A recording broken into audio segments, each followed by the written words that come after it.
is up, everybody?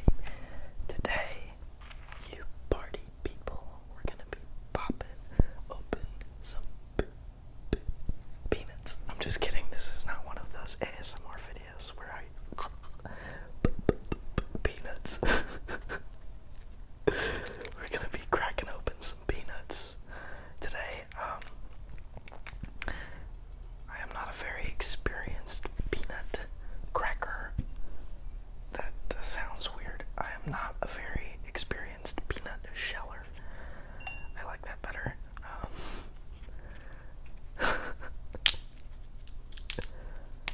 But it's not proving to be very difficult. I got these peanuts. Whoops. Good thing they're covered in this very protective shell. I got these peanuts from Five Guys, and when I went to the register and asked the cashier if I could just grab some peanuts and go, unfortunately he said no, I can't do that. I had to order something, and so I cracked some peanuts onto my clothing. That's gonna be misquoted. Anyway, so he said I had to order something. Jeez. And so I ordered the Cajun fries in the smallest size, and I paid about $5. I just mixed up the jars, and I put my shell in this jar, and I put the peanuts in the other jar. Alright, rescue mission. Let's see if I can do it. I know I can do it. I just don't know why there was ever any doubt. I see more in the back there. Have I done this more than once without noticing? Maybe peanut shelling is harder than I thought. Last one, all the way at the back. Why? Because of its relative density.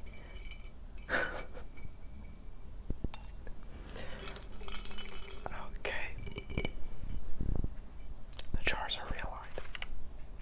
So I got a little Cajun fries. And you know when you get, if you've ever been to Five Guys, not making that mistake again. Maybe I should keep them on like opposite sides of each other. That seems to work well. I like that system.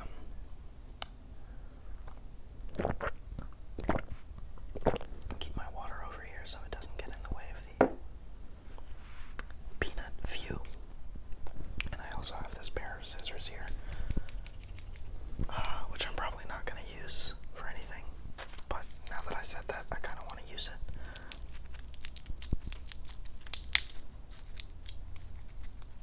This is it's nice, but it's just much easier to just use my hands. If you've ever been to Five Guys, as I was saying, a lot of tangents, you'll know that they just dump fries into your bag after they're even done filling your cup of fries.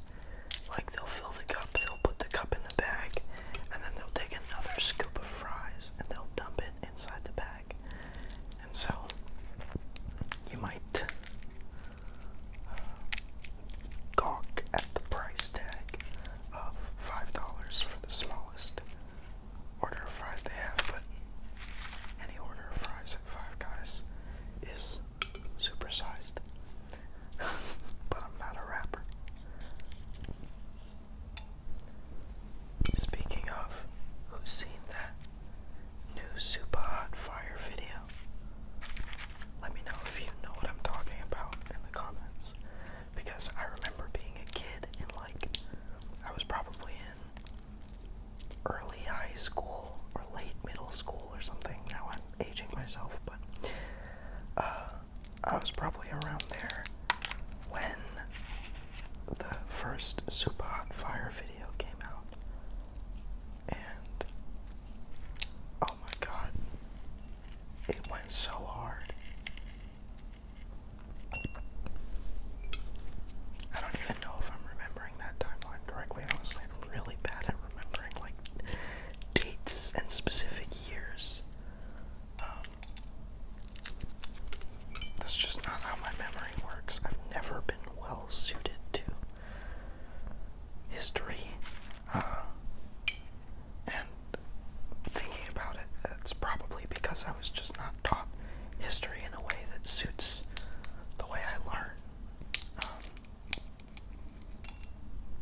This is a common phrase, but I am a visual learner, and what does that mean, right? Everybody says that, it seems like.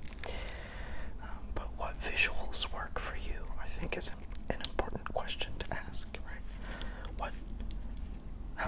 How does your brain structure information when you go to recall it? Can you trace the pattern of thought that leads you to your answer when you're trying to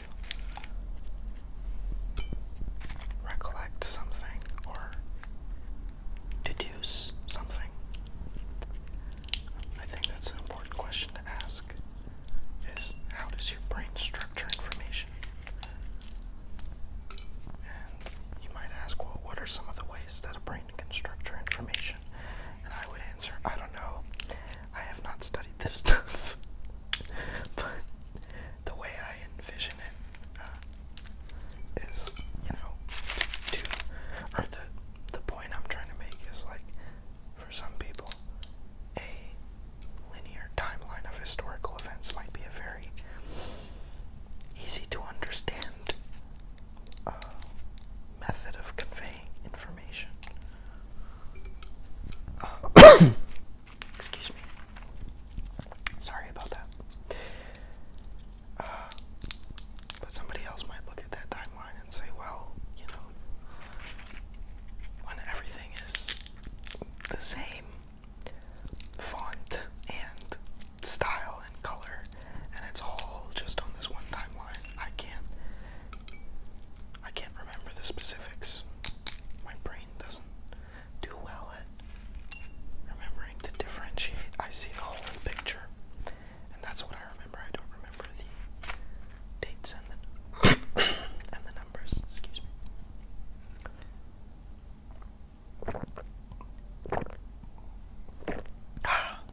Much better.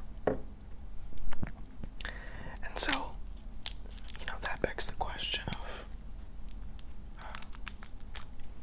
if a timeline doesn't work for you, then, what better visual aid is there for a series of historical events than a timeline?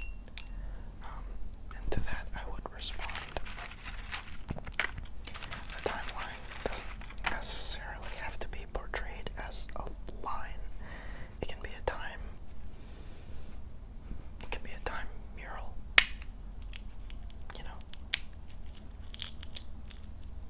it can be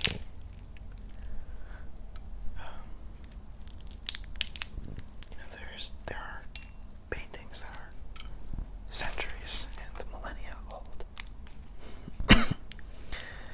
Before the invention of perspective incorporated into painting and drawing, because yes, perspective was an invention. We're considering that. Somebody invented this. I can't remember who, some famous painter or somebody invented this idea of perspective onto the paper. And so before that, don't worry, I'm getting to a point. Don't worry. Before that, there was no perspective in art. There's centuries old Asian art that you don't know what's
history of Tibetan Buddhism.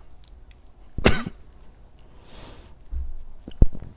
another was not a Buddhism class, actually, but it was a class called Masterpieces of Indian Art and Architecture, which kind of fit in with my architecture minor and also really appealed to me as a course, but as some of you might know,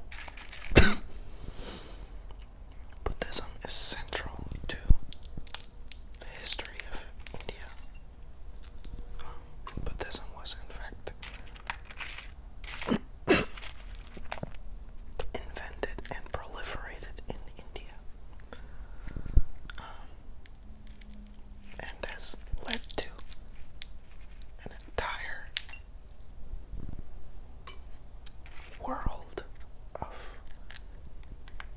inspired art and architecture, which is what the class was partially about. It was about all of the masterpieces in India.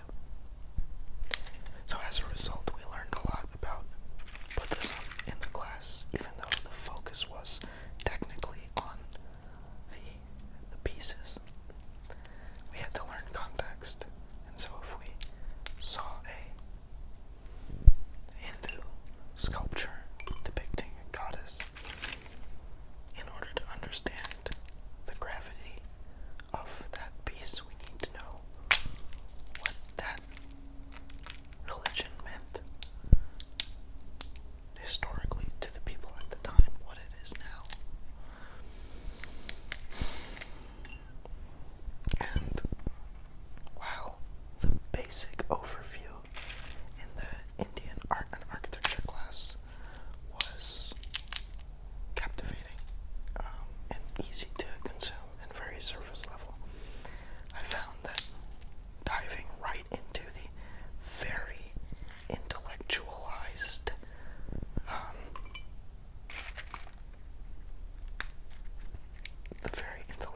Tibetan Buddhism course, which was like a graduate level course, I was just so excited and eager to learn and eager to consume, but I left the inspiration phase and went to the serious study phase way too soon. And I felt that I had to make something of this interest, that I had to credentialize myself, so that if and when I ever expressed my interest, others,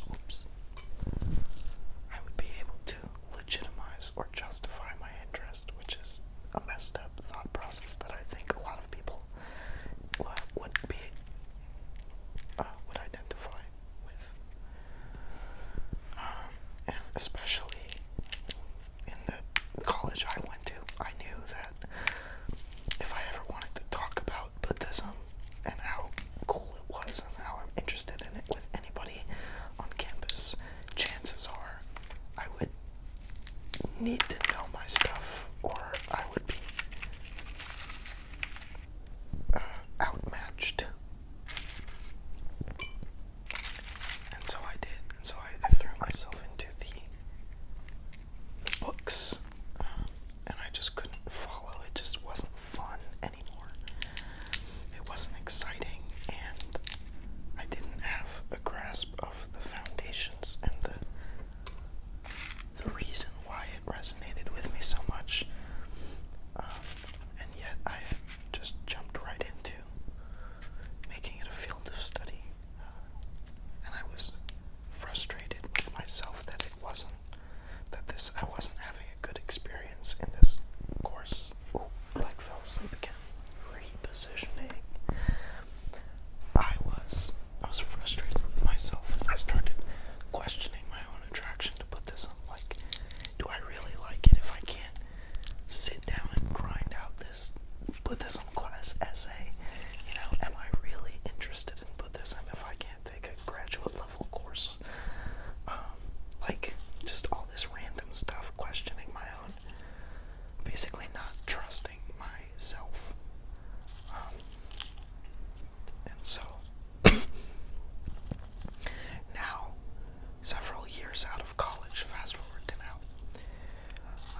what would, if I were a kid and I were interacting with the child version of myself who were interested in this thing, how would I foster that child me's excuse me, how would I foster that child's excitement? And would I respond to that excitement in the same dismissive way as I am to my adult self? Usually the answer to that last one is no. And, life is a lot more fun that way sometimes when you just allow your inner child to roam free. So, now I'm totally all about Buddhism, and I've learned more about it over the years.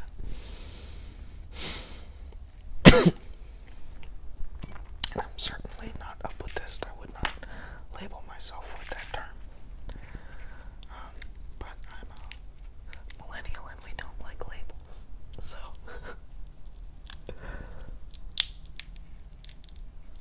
the point I'm trying to make is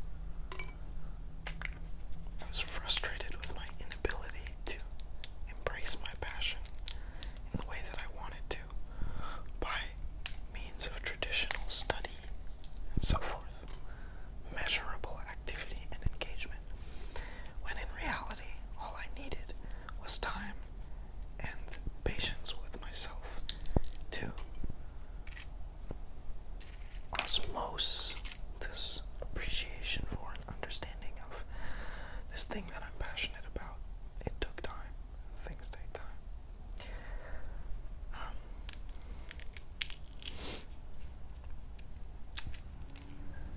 That's the point I was trying to make. I don't know if I even made the point. But the point is, I'm almost done cracking all these peanuts. I have 1, 2, 3, 4, 5, 6, 7 and a half.